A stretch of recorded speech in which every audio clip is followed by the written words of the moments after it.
Okay, so I'm going to go through what we have included in our keyhole hanger set here. This 50-pound piece of drywall is being held up by two of these anchors, two of these hangers. So I'll show you what's included inside, how that's possible. So we open up the pack here. Okay. First thing we have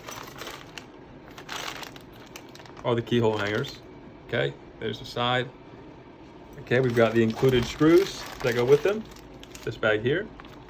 And we've also got two types of anchors. So you've got your drywall anchors here. These are nylon anchors, with these cutouts here. So they're gonna go into drywall really easily. So these are really good hangers. Again, they're nylon.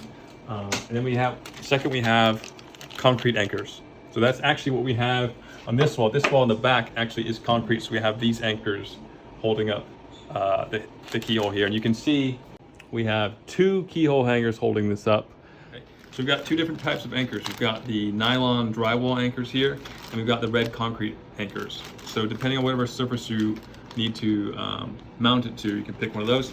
Also, we've got two different size screws. We've got these shorter screws here, and we also have a longer screw. So depending on what kind of application you're doing, if you're doing something like a floating shelf, maybe you want to use a longer screw. We also have the shorter screws included as well.